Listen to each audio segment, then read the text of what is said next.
iyo hooyadood ayaa laga waayay guriga ay ka deganayeen magaalada Burco. Caruurtan iyo hooyadood oo hadeer la laayahay muddo 9 bilood ah ayaan ilaa hadda la haynin meel ay jaan iyo cirib dhigeen ama ay ku sugan yihiinba. Waalidiinta iyo family-ga ka soo jeedaan caruurtani oo shir jiraad ku hor qabtay guriga ay ka deganayeen magaalada Burco ayaa waxay ku eedeeyeen gabadh ay magaceeda ku sheegeen Hana Abukar in ay qaadatay caruurtaasi isla markaana ay u gacan gelisay gacmo shisheeye welina aanay ka warhaynin meel ay joogaan caruurtoodu. Caruurta awowgood adeeradood iyo qaar ka mid ah abtiyaashood waxa weeyaan magaalada Burco maxay ahayd deegaanka Soomaaliland ayaa maxay ahayd waxa dacwo u haysta dadkii caruurta dhalashantii caruur ahayd iyo hooyadood Hana Abukar lagu eedeynaya nacam inay iyadu isku cadaysay inay ka haysatay ilmahaas marka waa wax garadkii iyo odayaashii iyo aqaashii reer Burco oo iyo waalidiintii maxay ahayd ehelkii qaraabadii caruurta shanta ah dhalay adeeradii maxay ahayd waalidiintii wax garadkii waa dadkii oo dhan waa reer Burco oo oodihiisii wata marka waxaa la haystaa Hana Abukar waxaana loo haystaa shantii caruur ahayd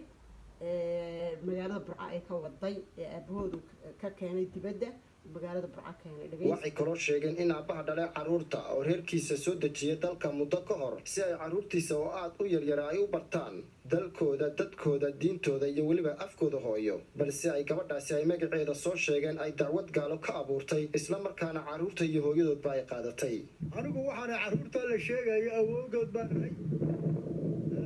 guriga aynu imika joogna waa gurigoodii aabahood waa ka maqan yahay oo wuu shaqeeyaa oo dabadu jiraa waxaanu ilaahay ka baryaynaa gurigaasaanu dee caruurtaanu ku ogeyn guriga waanu ka weynay 9 bilood waanu weynay meel ay qabteen anagu ma garanayno laakiin gabadha dadku ku tuumaya oo ay sheegayeen oo tidhi aniga kaxayay iyagoo miyi ku baabaado finish garoobay haya marka Hana Abukar iyada wax walba afkeeda ka sheegatay iyada qiratay iyadii baana loo haystaa labadeeda dibnood iyo afkeeda waxay ka tiri ayaa maanta loo haystaa iyadaana sheegtay oo tiri waan qaatay ilmihiina ana gacanteeda ku jiraan meel amaanay joogaan marka maxay ahayd waxay tiri iyada waxan oo dhan isku cadays waayahay waxa la yiri digaagadu xariga lagu xirayo xusulladay ku wadataa ama haddii aan si kale u macneeyo digaagada waxaa la yiraahdaa doorada afree koonfurku dooray dhahaan dooradu xariga lagu xirayo xusulladay ku sidataa Soomaalida laftirkeeda aan isfahmin bal si fiican hadaba u dhageysta maxay ahayd wadaad raggan waaweyn ee sharafta leh qaasha ay wax garadka ah oo ka hadlaya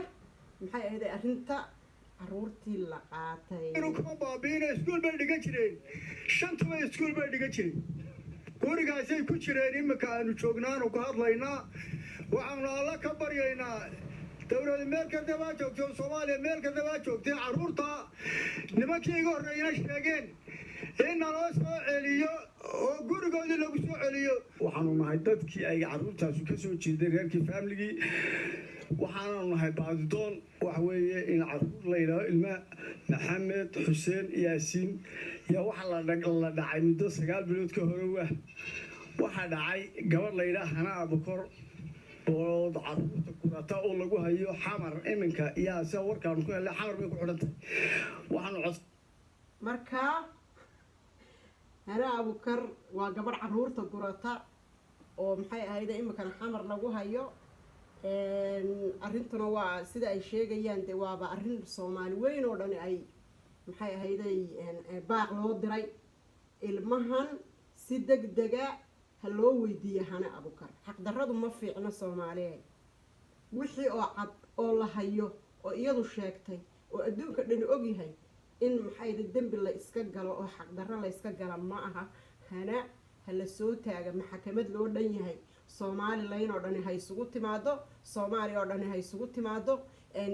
inta shanta Soomaali degtaba naagtan way martay maxkamad loo dhamiyay hal saaro وهدي سومالي وين هي الدولة الصومالية أي حق تقانو محكمة لوردن هاي هنا على صاروا محكمة صومالي أردن هنا على صار حق xaqdaraduna ma fiicna dad bay caruurteedii ka maqan tahay dad bay guryahoodii madow yihiin aqal dhan oo fiilo dhana oo halkan hadda ka muuqda sawirkan waxaa maqan caruurtii dhannayd ee deganayd 5 caruura iyo hooyadood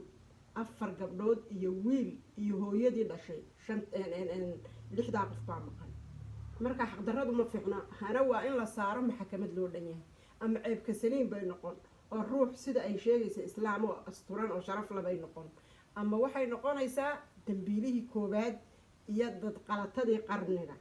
dad qalato hore oo sheeka caruur lagu sheegi jiray haddii la maqli jiray waxay noqon doontaa dad qalatadii qarnigan ay noqonaysaa si fiican hadda wadaadada u dhagaysta iyo raggan uqaasha ah sharafta leh sarina dowladda Soomaaliya xamarinay gabadha ay hayso ay ka soo dhacday burco caruur 5 qof gurigaana ku jirtay caruurtaan laba hayo 9 bilood caruurtu guriga aragteen ayay ku jireen caruur mii laga keenay maaha 9 bilood caruurtaasi ayay naga maqan tahay ayaanu laanahay meel alla meelay ku dambeeyeen baadidoonka caruurta aanu nahay waxa weeyaan 5 caruura 4 waa hablo midna waa inan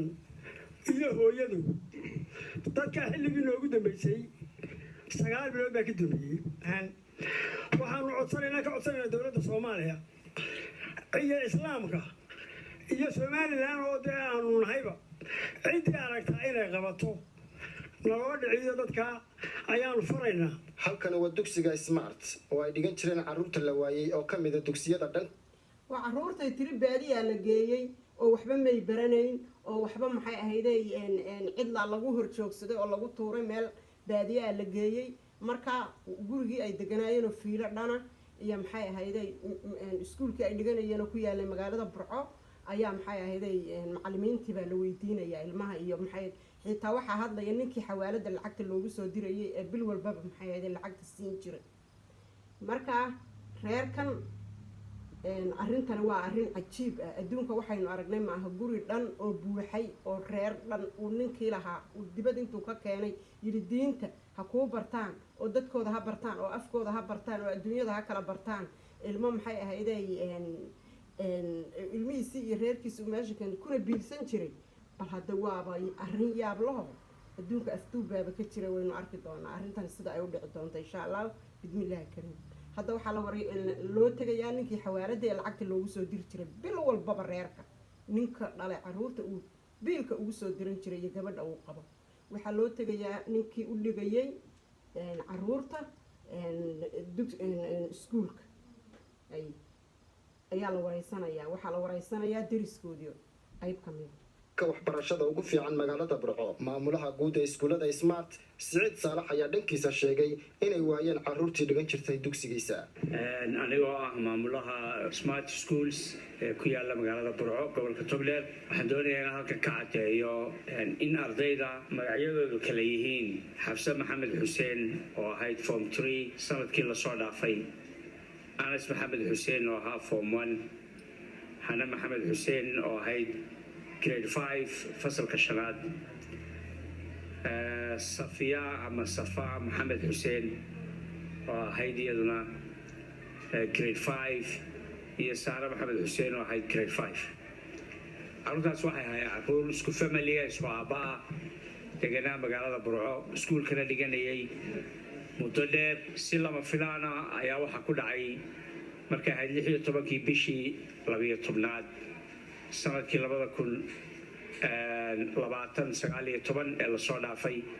in la waayay bas bay ku iman jireen baskaasayna ku rawixi jireen fiigana waxaa bixin jiray dadka familigooda ah marka intaasaan waxaan jeclaa inaan ka sheego saxaafadda u bayaamiyo wuxuu sheegay in nacam lacagta fiiga la dhaho waa lacagta caruurtu ay wax ku barato ilan meesha waa Soomaaliya oo iskuulo kama jiraan